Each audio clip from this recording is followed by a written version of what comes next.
I have been reading through some of the anonymous responses to those questions most of us have been asked as part of our New Possibilities program. And one of the trends I have noticed is that no matter how long someone has been coming to St. Jude's, one of the times people have felt most alive at St. Jude's was in the beginning of their coming. Whether that was 20 years ago, 10 years ago, 5 years ago, 1 year ago, or even just yesterday or a few weeks ago. And I think that's pretty natural. For when things are new, they have a certain excitement about them. A new car is exciting when we buy it. A new house is exciting when we first move into it. And a new romance is exciting when we first meet that someone special. And so I started thinking about this, and I thought, this is what they call nostalgia. And while nostalgia is a wonderful thing to feel, the question for us is, how can we make those feelings relevant to us today when we are embarking on this New Possibilities program?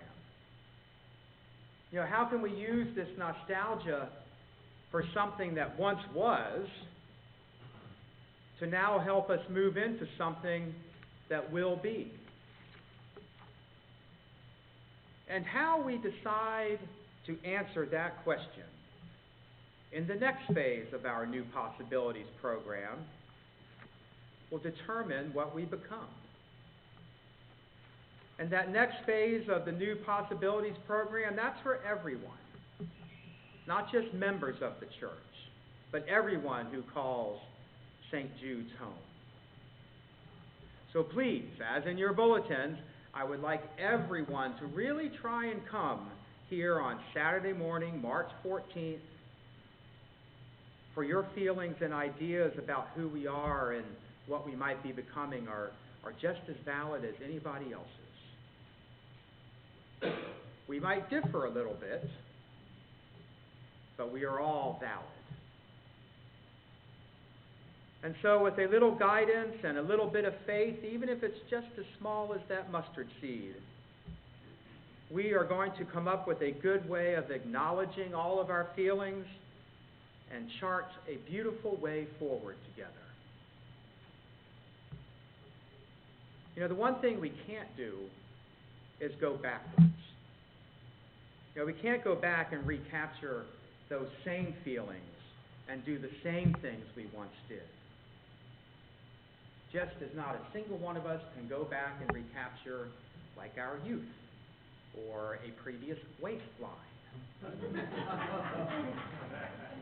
What we can do is invite now new possibilities to happen, both within new groups of people and new groupings of people. And we can start doing that today by inviting a few people to share their stories about who they are and how they got here, why they're staying here, and what they see happening here. So hopefully we can all see that the group of people making St. Jude's great today is already here, sharing our stories, being all beautiful together, and praising God together. So let us delay no longer and begin this day with a song about praise, total praise. Choir.